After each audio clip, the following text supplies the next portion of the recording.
magsisimula. Panginoon ay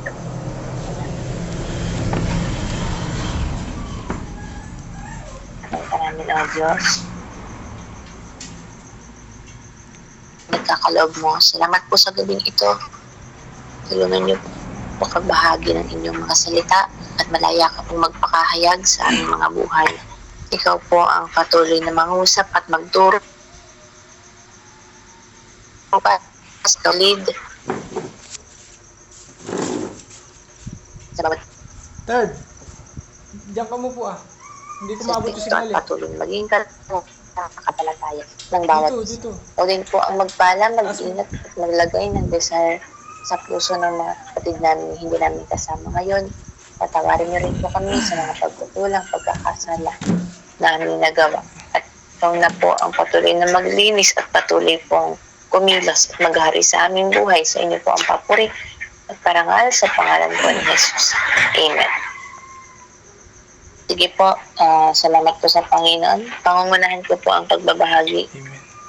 Malinaw po ba ang boses? Opo, malinaw po. Sige po. Yung sa akin po ay sa aklat po ng Exodus chapter 31 verse 3. Sabi po dito, pinuspos ko siya ng aking espiritu at binigyan ng kakayahan, kahusayan at katalinuhan sa lahat ng gawaing pansinin. Ang tinutukoy po dito ng Panginoon na kanya pong lingkod na binigyan niya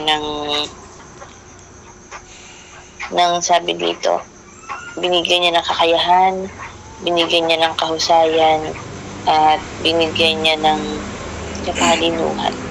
Na po ay ang lingkod niya si Bezalel, na inalaw ng Panginoon na maging matalino, mahusay at may kakayahan sa sining na pinapagawa ng Panginoon. At alam niyo po, tayo bilang tao, talagang limitado lang yung mga kaya natin gawin. At yung kakayanan na mayroon tayo ay galing din sa Panginoon. Kasi si Bezalel nga, di ba? Siya ay pinagkalooban din ng Panginoon ng banal na espiritu. Pinuspos siya. Kaya niya nagagawa yung mga bagay-bagay. Kaya siya may mahusay, kaya siya matalino, kaya siya may kakayanan ay dahil sa Panginoon. Yes. Kasi alalahanin po natin na dumating tayo sa mundong ito nang walang dalang anuman. Sabi po sa Ecclesiastes chapter 5 verse 15, kung paano tayo'y walang dala ng isilang dito sa daigdig, wala rin tayong madadala pagpanaw natin.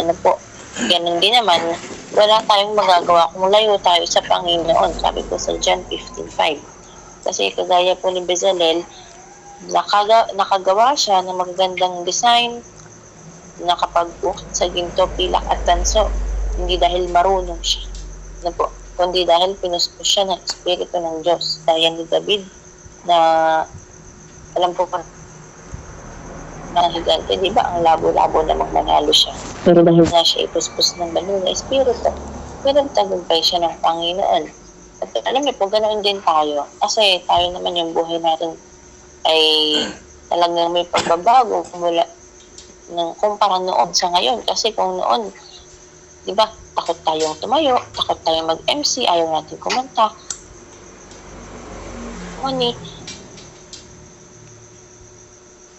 Kasi hindi natin maibahagi, magawang ibahagi yung salita ng iba. Pero nung lumalab at nakilala natin ng lubusan ng Panginoon, nung napuspos tayo ng Espiritu na nagmumula sa Diyos, di ba po, kagaya ni Bezalel, nagagawa din natin yung mga ibang bagay na akala natin hindi natin kayang gawin. At yun ay dahil tayo ay sinasamahan ng banal na Espiritu. Sa aklat ng Philippians chapter 4 verse 13, I can do all things through Christ who strengthens me. Kaya salamat po sa Panginoon. Laging dahil sa Panginoon, kaya tayo nagtatagumpay. At dahil sa Panginoon, kaya nagagawa natin yung mga bagay-bagay na nais ng Panginoon na ating gawin. Bagaman hindi natin nakasanayan na ganito yung buhay, na ganito yung dapat gawin, ganyang paglilingkod. Pero dahil nga tayo ay puspos ng banal na Espiritu at equip ng kanyang mga salita ng presensya ng Diyos, nagagawa natin sa tulong ng Panginoon at nakakapagtapat tayo sa Diyos na siya rin namang nagbibigay ng kagalakan at kaluguran sa Panginoon. Kaya salamat po sa Diyos. Sa Panginoon po yung pinakamataas na papuri at pasasalamat. Sumunod na po ay kayo, Kuya JP. Amen. Purihin ang Panginoon. Tunay ngang talagang saganang-sagana po lagi ang biyaya ng Panginoon para sa atin. Dahil po doon simula ho nung tayo nakakilala sa Panginoon, talagang nare-realize natin po na ang Panginoon lamang po ang kasapatan natin sa lahat ng bagay. Kagaya nga ho nung iba, yung mga hindi nakakakilala sa Panginoon, makamit man ho nila ang lahat ng bagay, ang katanyagan, ang kasaganaan ng dito sa lupa, lagi pong may kulang. At yung iba nga po ay nagagawang magpakamatay kasi talagang hindi nila po malaman kung ano po yung kulang sa kanilang buhay kahit na meron sila ng lahat na nandito po sa libutan. At ayun po, at purihin po ang Lord. Yung sa akin pong ibabahagi ay yung kagaya rin po nung sa inyo po, si Syra, sa verse 3. At dahil po dito, kasi nga po, alam naman ho natin na lahat po ng bagay, magandang gabi po, Sis Biena. Ayun po, lahat po ng bagay dito lahat po ng bagay ay ang Panginoon po, sa Panginoon ho nagmula. Ang daigdig, ang mga lahat ng bagay nandito sa daigdig, ang kalawakan, ang mga bituin, ang mga galaxy, ang mga solar system, lahat po ng naririto. At hindi lang po 'yun, pati rin po yung ating mga kakayanan, yung ating mga talento, yung ating pong mga skills ay sa Diyos din po 'yun nagmumula. At yun po ay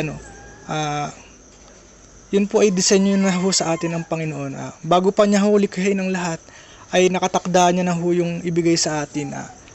At ayun nga po, kaya po lahat po tayo ay wala ho tayong karapatang magmalaki sa Panginoon sa lahat ho ng ating mga achievements, ano man po ang ating magawa, kung maging successful man po tayo sa lahat ho ng mga skills natin, mga talents. At ayun, at ganun po, kaya napakahalaga po na lagi po tayong nag-iingat, na lagi nating alalahanin na ibalik sa ating Panginoon lahat ng mga papuri na ating mga natatanggap sa ating kapwa, na ganun nga po. Kasi po, pagka ho tayo naging masyado ng panaya sa ating buhay, ay kailangan ho tayong matakot din talaga na yung mga binigay ho sa ating talento ng ating Panginoon, yung skills, ay kayang-kaya rin hong bawiin sa atin ng Panginoon. Na merong mga magaling sa halimbawa, may talento sa magaling siyang mananakbo, o di kaya naman ay magaling siyang gumuhit, o ayun nga po yung kagaya nga po dito, yung humulma ng mga work of art, at gawa nga ho ng paggawa ng mga bagay na gawa sa ginto, pilak, tanso at mga hugis na mamahaling bato. At kung tayo po ay magmamalaki sa Panginoon, ay kayang-kaya niyang bawiin yun, na minsan papahintulutan ng Panginoon na ayun, maaksidente, na maputulan ng kamay o maparalisa ang katawan natin para hindi na ho natin magawa iyon. Kaya karapat dapat lang ho nating ibalik lahat ng papuri sa Panginoon, ang lahat ng mga parangal. At ganun nga po, at tayo po bilang mga Kristiyano, napakaganda po na yung mga talento pong ating nalalaman, yung ating skills, ay dapat lamang pong sa Diyos lamang po natin gamitin. At hindi ko naman po sinasabi na dapat po sa church lamang. At kagaya nga ho nung patuloy ho nating nababanggit na kung tayo man po ay mayroong mga skills na halimbawa sa workmanship na ganun, ay kung tayo man po, kung gagamitin man natin po yun sa ating pagkakakitaan, sa ating mga sa ating kabuhayan, ay gawin natin ho ang lahat ng bagay na isipin natin lagi na ginagawa natin yun para parangalan ho ang ating Panginoon. Kahit na sabihin natin na labas yun sa church, ay ayun, syempre yun, magagawa sa ating pagsusumikap sa pagtatrabaho, o di kaya naman halimbawa ang isa sa atin ay isang engineer na ganun, kaya karapat dapat lang ho tayong magbalik sa loob ng magbalik ng sa Panginoon sa pamamagitan ng tithes and offerings. At kagaya nga ho nung sinabi po yung napakinggan ko pong preaching nung Sunday, na yung pong 10% na tithes ay talagang hindi po para sa atin yun, dahil yun po ay para po talaga sa Panginoon. At hindi ho tapos yung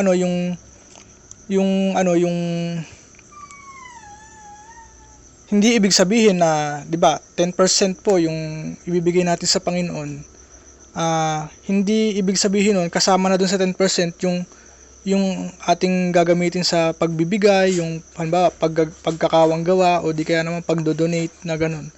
Ayun po ibabawas natin dun sa natitirang 90% natin, at ganun nga po. At kaya minsan talaga may mga pagkakataon na sa tao, sa sobra pong lalim ng kanyang relasyon sa Panginoon, ay nagagawa niyang ibigay ng parang nagiging lamang pa yung naibabahagi niya sa kanyang kapwa, at minsan kakaunti na lang. Hindi naman, yun nga po, minsan kakaunti na lang po talaga yung natitira sa sarili at sa pamilya, dahil po sa sobrang kagalakan niya sa pagbibigay na ganun nga po. At ayun po, kaya po yun, lagi ho nating ibalik sa Panginoon lahat po ng mga parangal na ating natatanggap, ng ating mga papuri. At ayun po, at nasa Diyos po lahat ng mga sa Diyos po natin ibinabalik lahat ng mga papuri, pagdakila, pagsamba at pagluwalhati.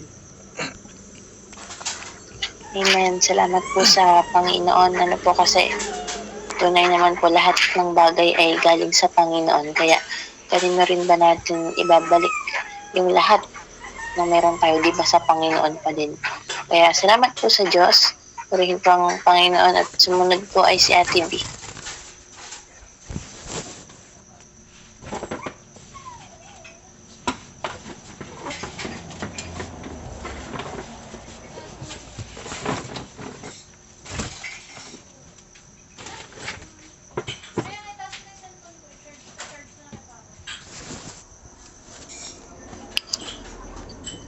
Manila po yung boses ko.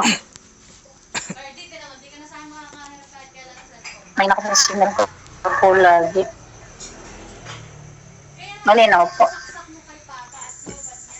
Oo, Ate B.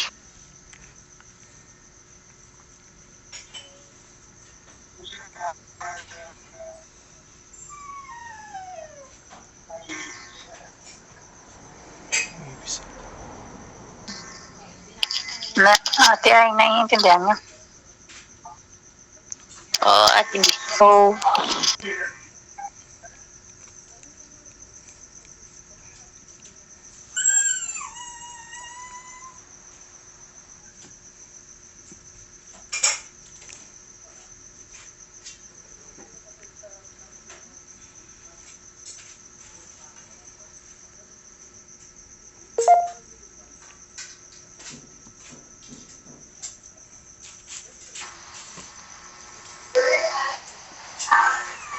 ayan, nalinaw.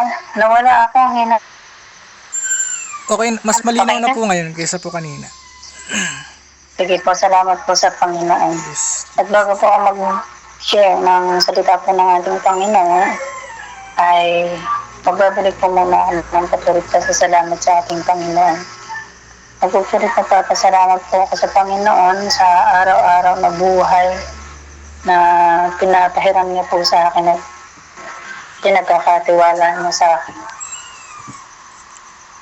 po sa Panginoon, kahapon po Sunday service, bagamat attend sa Mayatba, ganun po, dapat ako yung mangunguna sa pag-aawitan sa Mayatba. Pero nagkapasok po ako ngayong Monday, kaya hindi po ako makauwi.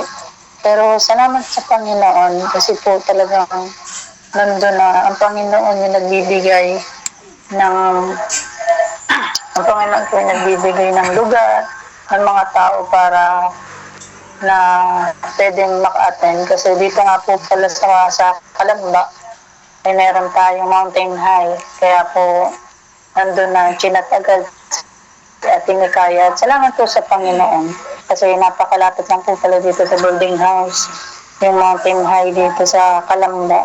At alam niyo po, salamat po sa Panginoon kasi nakadalo po ako doon sa church po natin dito sa Kalamba. At marami pong pinaunawa ang Panginoon. Marami siyang pinakita. Pero palagi po nating isama sila sa panalangin. Yung church po ng salamat po sa Panginoon. Talagang ang daming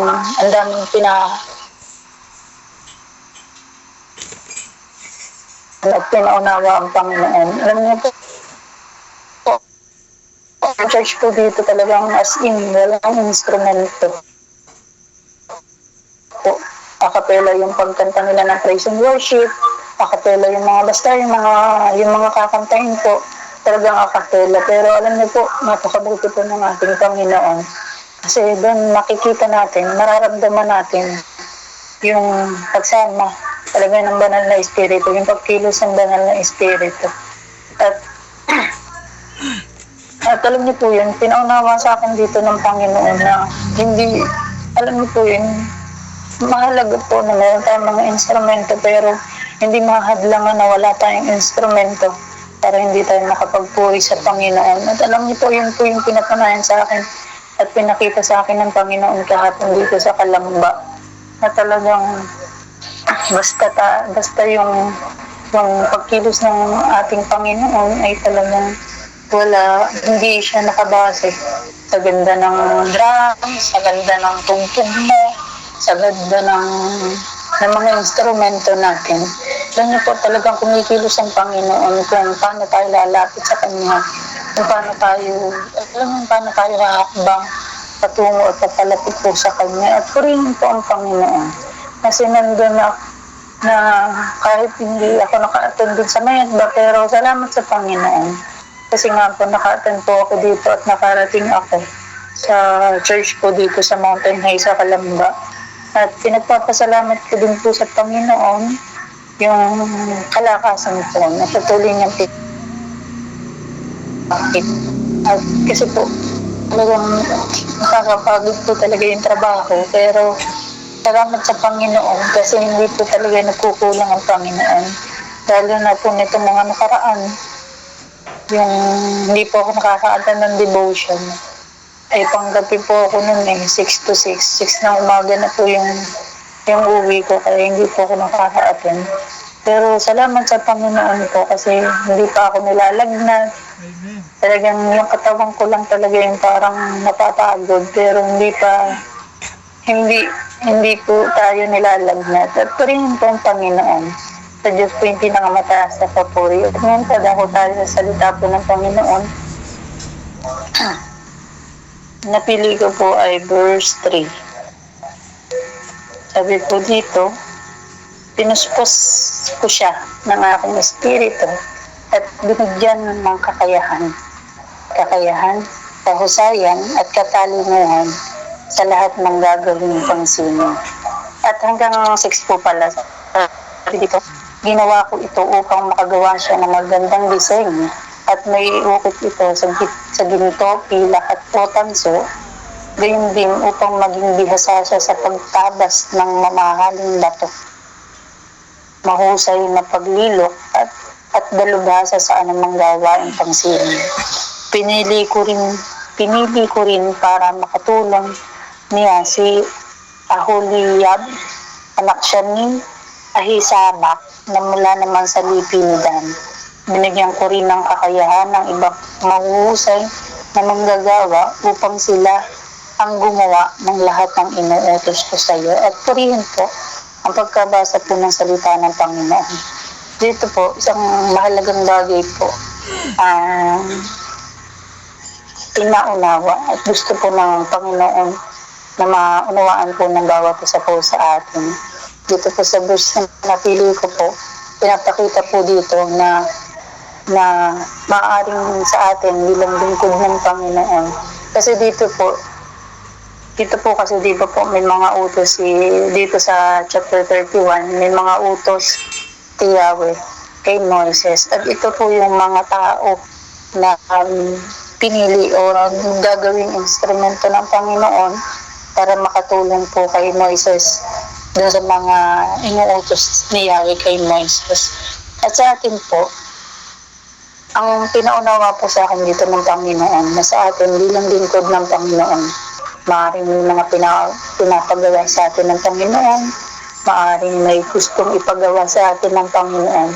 Lagi po natin tandaan na may mga tao, may mga gagamiting instrumento ang Panginoon para makatulong sa atin. Kasi lagi po natin tandaan,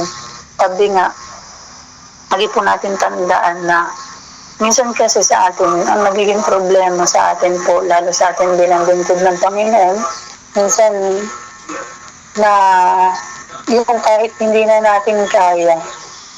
Kasi minsan kasi nga po, ito yung problema sa atin bilang lingkod ng Panginoon, na porket nasa iyo yung posisyon, porket nasa iyo yung katungkulan, ikaw yung mataas, lang minsan hindi na natin nare-recognize yung mga tao na nasa paligid natin, yung mga tao na nakakatulong sa atin para mas mapadali o mas mapalawak natin yung gawain ng Panginoon. At alam niyo po dito, pinaunawa po sa akin ng Panginoon na sa atin po, yung mga gagawin tayo, dahil tigit po sa mga gawain sa Panginoon. Di ba po, example ko na lamang po, pag po Sunday service, di ba po hindi naman tatakbo o hindi naman, alam mo, hindi naman mangyayari yung Sunday service kung walang pastor, kung walang tutugtog, kung walang, alam mo, yung walang magpapaawit. Di ba po, para tayong, example ko din po, parang katawan natin, di ba po? Ang isang katawan, hindi aring walang kamay, hindi aring walang, bawat parte ng katawan natin ay may kanya-kanyang gampanin. At ganoon din tayo sa harapan ng Panginoon. Merong mga tao na nasa paligid natin ang gagamiting instrumento ng Panginoon para mapadali o mapalawak natin yung gawain o mapalago natin yung gawain natin. Alam niyo po, dito, pinaunawa din sa akin ng Panginoon na napakahalaga pala talaga na dito po pala sa verse 3. Sabi po dito sa una, pinuspos ko siya ng aking espiritu. Di ba po dito, lagi po natin tandaan, ito yung instrumento. Ulitin ko po, ito po yung gagamitin ng Panginoon o pinili ng Panginoon na magiging instrumento para makatulong po kay Moises para dun sa mga inuutos niya kay Moises. At dito, isang bagay ang pinaunawa po sa akin ng Panginoon dito, na palagi natin kung tandaan na yung taong pinili ng Panginoon kung magiging instrumento, napakahalaga po nito. Sabi dito, pinuspos ko siya ng aking espiritu. Ibig sabihin na magiging instrumento ng Panginoon para makatulong sa iyo, makatulong sa atin para sa gawain ko ng Panginoon, ay nandun na nananahan sa Kanya yung banal na espiritu. Hindi po yung nananahan sa Kanya, puspos siya ng banal na espiritu. Sa ganun po, sa gawain ko ng ating Panginoon, ay nandun na di ba po, pag sa gawain ng Panginoon, talagang kinakailangan natin yung pagsama at presensya po ng ating Panginoon. Kasi lagi natin tandaan, lahat ng ginagawa natin, kung wala ang banal na espiritu, kung hindi yan sinasamahan ng banal na espiritu, wala lang po yan sa harapan ng Panginoon. Lagi po natin tandaan. Kaya nga po tuwing tayo ay tuwing may gawain, Tuwing Sunday service, lagi po natin naririnig, lagi natin inaanyayahan ng pagsama ng banal na Espiritu. Gusto natin na mapuspos tayo ng banal na Espiritu. Kasi yun po yung dapat. Kasi sabi ko nga po, hindi, alam, kaya sabi ko nga po kanina na yung lahat ng ginagawa natin, kung hindi ka sinasamahan, kung hindi ka sinasamahan ng banal na Espiritu, tandaan po natin, wala lang po yun sa harapan ng Panginoon. At salamat po sa Panginoon, sa kaunawaan po sa mga ganito pong pag-aaral natin. Nandun po yung kapahayagan na marami palang tao, maraming tao na gagamitin ng Panginoon para maging instrumento ng Panginoon para makatulong sa atin sa mga bagay na pinapagawa sa atin ng Panginoon. At salamat po sa Panginoon, sa Diyos ko yung pinagmataas sa pagpuri. Amen. Salamat po sa Panginoon. Kaya nga po, lagi nating tandaan na ang isang gawain na hindi sinamahan ng Panginoon ay, maaaring maging walang saysay. At ang isang gawain na hindi pinangunahan ng Panginoon o na pinangunahan lang ng tao ay maaaring matapos pero wala dun yung katagumpayan. Kaya salamat po sa pagpapaunawa ng Panginoon. Lagi nga po natin isama sa panalangin natin na lalo na po pagka may mga gawain, lagi natin sabihin sa Panginoon na Panginoon, mawawalan ng saysay ang gawain ito kapag hindi mo po kami sinamahan. Mawawalan ng saysay ang gawain ito kapag hindi ka naranasan ng bawat isa sa amin. Kaya tulungan po tayo ng Panginoon, palagi nating naisin na maranasan ang mayamang pagsama at pangunguna ng Panginoon sa ating pong buhay at sa bawat gawain na tayo po ay nandoon para sa Panginoon. Kaya salamat po sa Diyos. Sa Panginoon po ang papuri at pasasalamat. At sige po, mayroon pa po bang nais na magbalik ng papuri at pasasalamat sa Panginoon? Magandang gabi po. May idadagdag lang po ako. May naalala lang po dun po sa mga naibahagi ng ating kapatid na ganun nga po na napaka-importante ho dapat na tayo po bilang mga lingkod ng Panginoon at syempre lalong-lalo na po sa ating mga kapastora na namumuno sa ating iglesia na kailangan na dapat lagi ho tayong maging sensitive sa pangungusap sa atin ng banal na Espiritu, na lagi nating nasain na hingin sa Kanya yung gabay kung paano ho natin idadaos ang gawain, kung paano natin kung ano po ba dapat ang lagi nating kailangang unahin at gawin. Lagi ho tayo magtanong sa ating Panginoon. Kaya nga po kung mapapansin ho natin, meron pong mga church na napakabagal ng paglago, na para baga ang tagal-tagal na po nung church pero parang ang hirap na hirap ho silang umusad. At sabi ho napakinggan ko rin ho yun sa isang preaching na marahil kaya ganun po ang nangyayari kasi hindi ho sila wala ho silang pagsanggunin sa Panginoon. At nangyari, umaasa lang sila sa sarili nilang kaalaman kung paano nila idadaos yung gawain, kung paano nila kung ano man yung mga programang kanilang ipapanukala. Hindi ho nila nagagawang sumangguni sa ating Panginoon na hindi ho nila ninanasa na mangusap sa kanila ang banal na Espiritu. Kaya yun, napakahalaga po na dapat sa bawat araw, hingin natin yung guidance ng ating Panginoon sa pagising pa lang ho sa umaga, na siya po lagi ang manguna sa atin. At ayun po, at pakanasain ho natin talaga na maging sensitive sa pangungusap ng banal na Espiritu. At ayun nga po, isa pa pong paalala sa atin pagka ho tayo laging nananangan lang sa sarili nating kakaalaman, ay diyan po expert ang kaaway. Pag napakadali po niyang kumilos sa mga taong sa sarili lang nila umaasa na kakayanan. At kung ang tao po ay lagi pong sa banal na espiritu umaasa sa ating Panginoon, ay talagang wala akong magagawa ang kaaway para kontrahin ang mga lingkod niya. Kung ang lagi po nating susundin ay yung pangungusap sa atin ng banal na espiritu.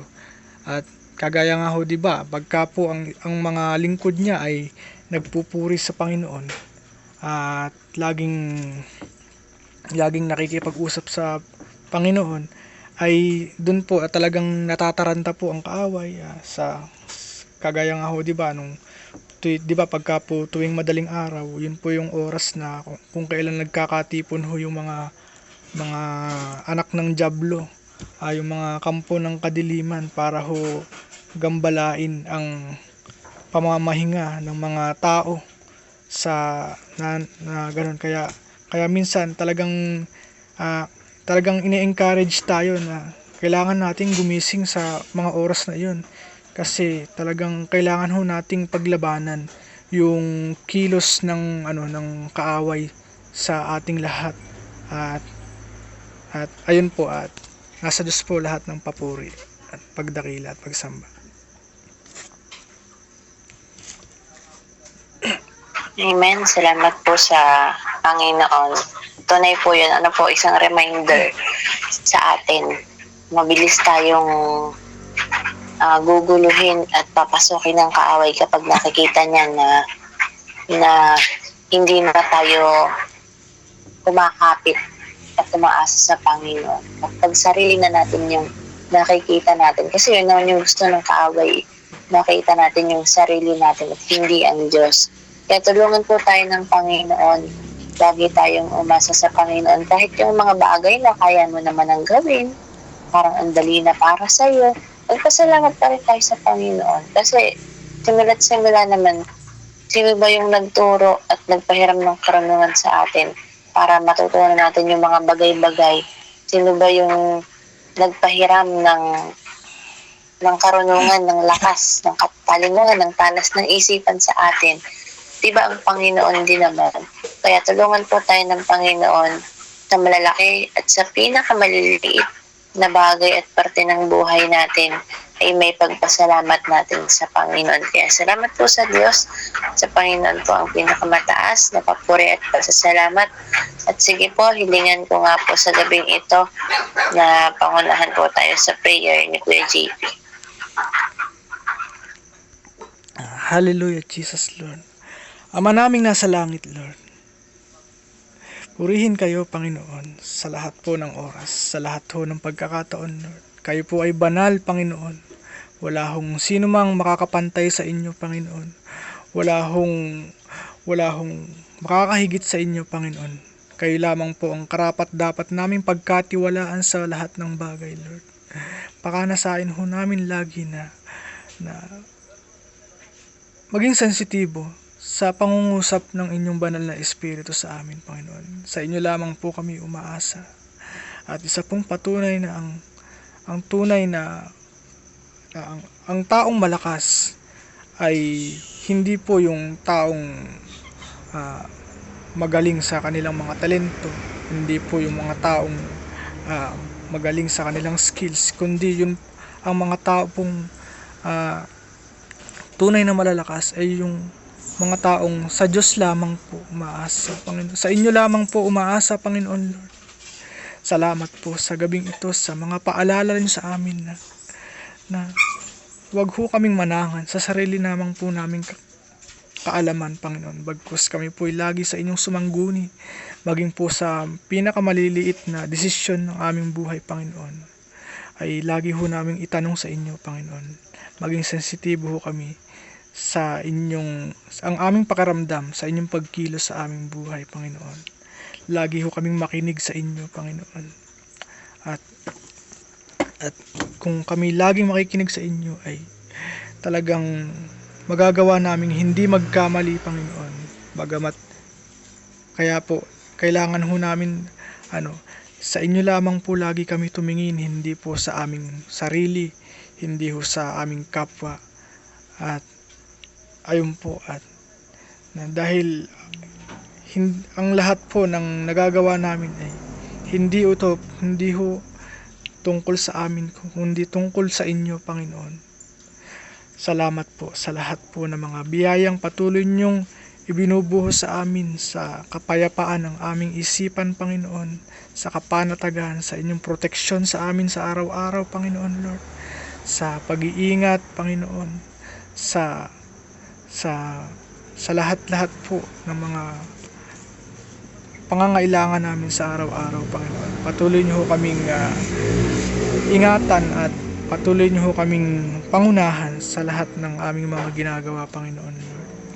At dalangin ko po sa aming mga kapatid, Panginoon, na kayo po ang patuloy na mangusap sa bawat isa, Panginoon, na kayo po ang magpahayag kung ano po ba talaga ang pagkakatawag nyo sa amin, kung ano po ang layunin nyo sa aming buhay, Panginoon.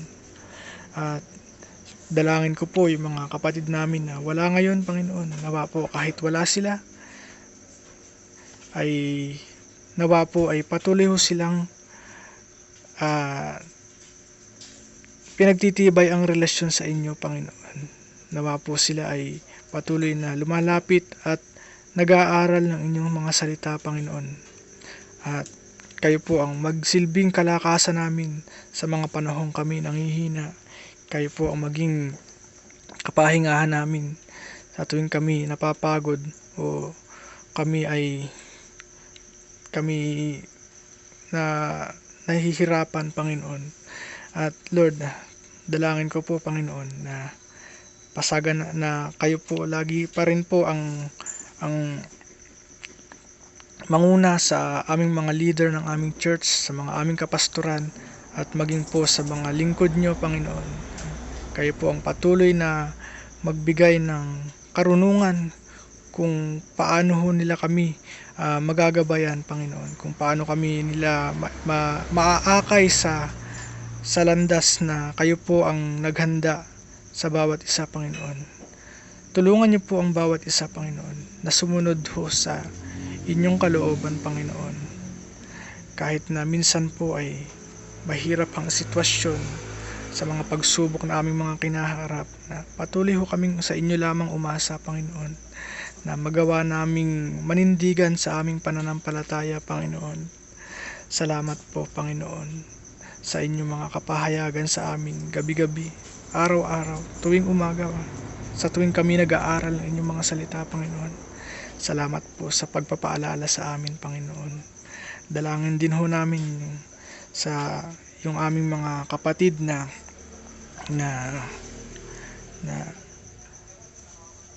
gawa ng tumalikod sa inyo, Panginoon. Kayo po, hindi ho namin alam kung ano yung kaparaanan nyo, Panginoon, pero alam ho namin na ang inyong paraan ay perpekto. Ang alam nyo ho, Panginoon, na alam namin, Panginoon, na kayo lamang po ang sagot sa lahat ho ng suliranin ng bawat isa, Panginoon, sa lahat ho ng aming mga karamdaman, Panginoon. Kayo po, Panginoon, ang mag-ingat sa aming mga kalusugan, Panginoon, sa lahat po ng mga tao, Panginoon. Kayo po ang mag-iwas sa amin sa mga panganib sa tuwing kami nabiyahe, Panginoon. Kayo po ang magpagaling sa lahat po ng mga may karamdaman, Panginoon.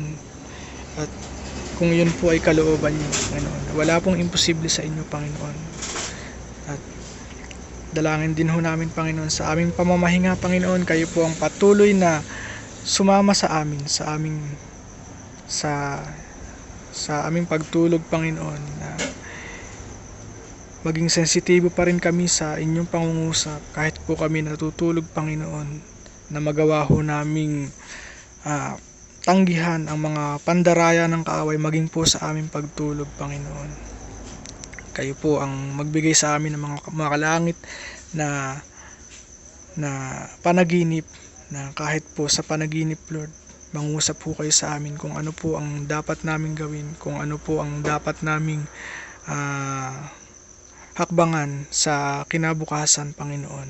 At kayo po ang patuloy na magbigay sa amin ng lakas para mapagtagumpayan namin ang mga gawain namin sa kinabukasan, Panginoon Lord. At ngayon po, sa inyo ho namin pinagkakatiwala ang lahat, maging po ang aming mga buhay, Panginoon. Ito po ang aming samot dalangin ng may pasasalamat sa tanging pangalan ni Jesus. Amen.